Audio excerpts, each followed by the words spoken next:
Hi, everybody. Welcome to Breakfast All Day. I'm Alonso here with Matt and Christy. And the Warrens are at it again with more occult runnings about and screaming. It's the third Conjuring movie, no number in the title. It's just : The Devil Made Me Do It, opening today on theaters and on HBO Max, because that's how Warner Brothers is rolling these days. And Christy's going to tell us what it's about. James Wan did not direct this. He did not. This is the first thing you need to know about this movie. This is crucial as to why it is the way it is. The La Llorona guy did. Or why it is the La Llorona guy, Michael Chaves.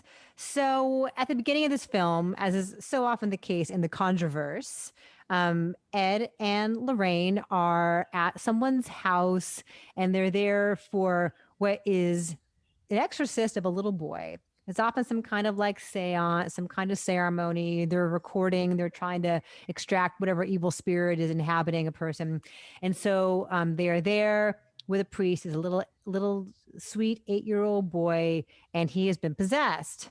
And it's intense, it's gnarly, and he's thrashing about.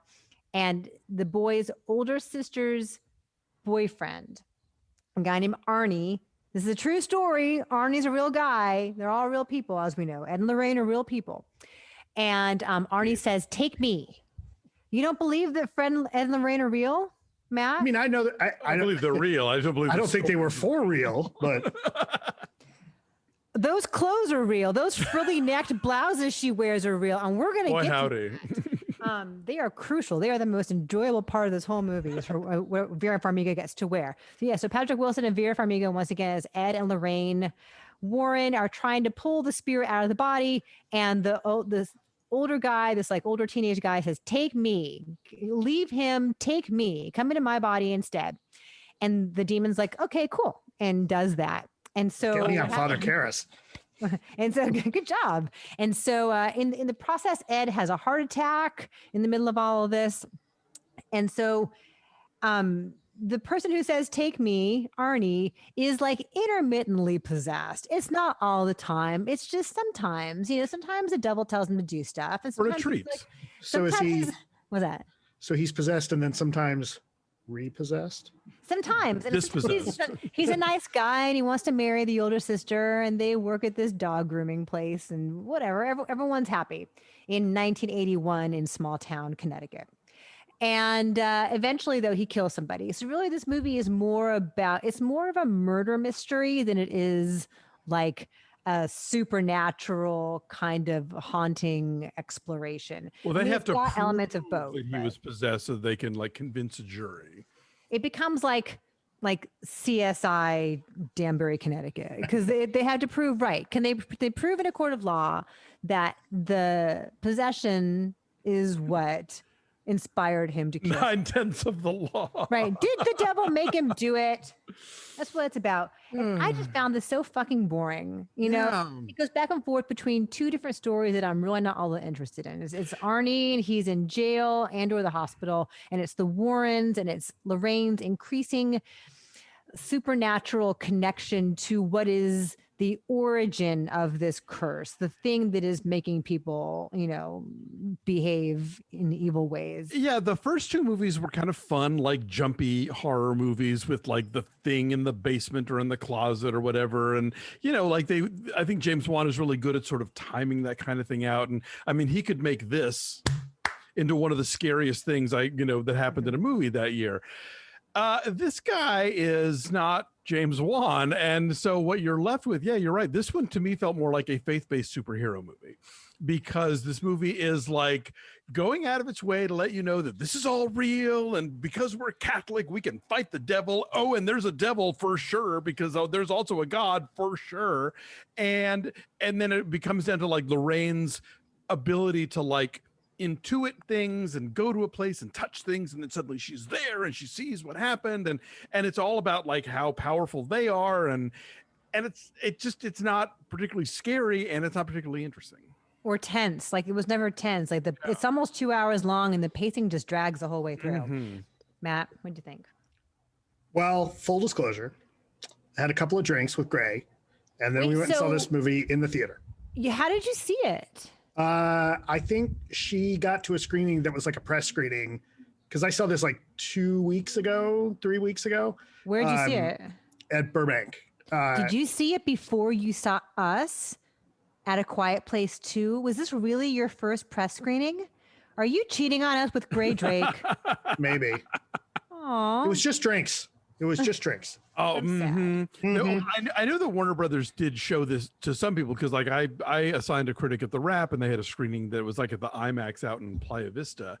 But that was the one screening that I knew about. So beyond that, I didn't have any options, which is why Christy and I watched it this morning on HBO Max. Now, this might have been after. Anyway, so we saw the movie. This is the perfect movie to have a couple of drinks and be like whispering back and forth to your friend, making fun of the movie.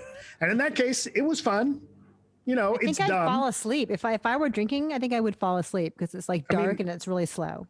Yeah, I mean, it is really. There's so much shouting, though. How could you? There's a lot of shouting, and there's a lot of stuff that's like, man, that doesn't make any sense at all, right? Like, can you say without spoiling? Like, you know, you find these little totems that turn out to be this deal. You know, this movie definitely suffers from the economy of casting because there's someone you meet and you're like, well, he's going to come back.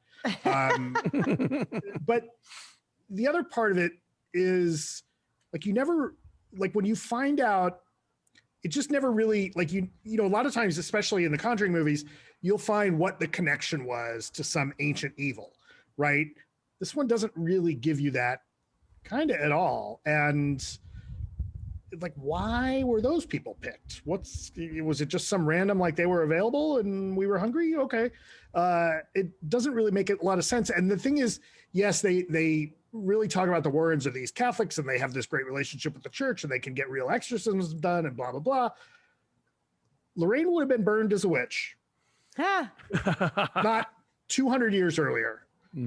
Absolutely. So, but yeah, I mean, this is by far the weakest of the Conjuring movies, but it was, you know, it probably benefits from being of the OG Conjuring movies, right? Of the dig out into the Nun and Annabelle and get to some worse ones, but Annabelle Coming Home, whatever it was, that shit was scary. The one where the babysitter opens the door to all of the totems, that was a good one.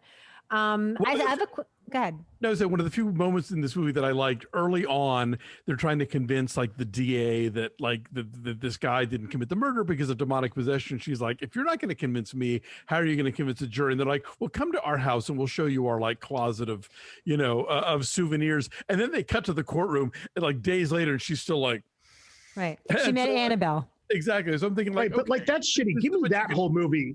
Give me that whole movie of convincing that woman. That would be much more interesting. I thought, okay, that's how we know we're in a third movie. We don't have to see her do it. We know it's in that damn closet. We just need to see her freaked out about it and that she's now convinced. Like that is a moment of economy that this movie rarely like delves into again in terms of like taking things as read or having a sense of humor. I will never understand why they keep that room full of haunted shit. Yeah, they even find somebody that shit. They find somebody else with a cellar of haunted shit. They're like, you should really destroy this. I'm like, y'all first. Well, I mean, I guess it's they study it, right? They have to understand it. But like a lock is not going to keep all of that evil in. Right. It's like the amateur version of the big warehouse at the end of Raiders. Exactly. Right. Like, what else is in that warehouse? I need to give a shout out to costume designer Leah Butler, who worked overtime scouring the vintage clothing stores for the wide array of high-necked, puff-sleeved, ruffly tops that Lorraine wears. Frilly. 1981. Yeah. And she's got her hair all piled up on her head. It's amazing. I mean, and you see the clips of the real Warrens at the end of the movie, like, okay, yeah, Lorraine liked a high neck and a floofy, you know, action going on under the chin. So yeah, the outfits. I even said on Twitter today, some fashion magazine needs a ranking chart of all the blouses that Vera Farmiga wears in the Conjuring movies because they are doozies. The thing is, like, puff sleeves and ruffles are back in again. I'm wearing a puff sleeve, long sleeve sweatshirt right now. It's a subtle puff. Rodarte apparently is doing like the classy version of that now. So there you go. Wait, are you calling her not classy? This is it's no, I'm saying that the classy version of what Vera Farmiga is wearing in these movies, which is period appropriate but ridiculous. Now Rodarte is doing like the 21st century cool version, as is, I'm sure, whatever Christy is wearing. Thank you. I also have a question about the flashback to the night that Ed and Lorraine met when she was going to the movies with her girlfriends and he was an usher at the theater. Would they really have been going to see The Three Musketeers? So it's 1981. They met 30 years earlier. Three Musketeers with Gene Kelly. Was what year? 48. 48. Maybe they're in a small town. It takes things a while to get there. Anyway. But that whole thing is so like Main Street USA, like the sort of phony version of the 1950s that we've been fed over the years from movies where like I thought they were going to go to a sock hop next. Right, but they do kiss in a gazebo. They do. It's very innocent. All right, so I'm saying 4.2. I said what, 5.5? Mm-hmm. 5.5. What did I say? 6? 6.5. You said. Yeah, 6.5. The booze helped. Okay, 5.4. Yeah, this is kind of a drag, I think, compared to the previous ones, but it's been getting some okay reviews, so who knows? Maybe you'll dig it. I don't know. All right, thanks for watching, everybody. And like this video, subscribe to our YouTube channel, follow us at BeFastAllDay on all the social medias, and what a great time to go check out our Patreon page if you haven't already. We are in the process right now of wrapping up our coverage of Barry Jenkins' The Underground Railroad. We are continuing talking about Hulu's The Handmaid's Tale, and this month our off the menu selections are 6 recent LGBTQ plus films that our subscribers will get to pick which one we review. So if you want to be one of those subscribers and have a say in that vote and see that review, because it's going to be exclusive to our subscribers as well, go to patreon.com/BeFastAllDay. Thanks for watching. We'll see you next time. Bye. Bye.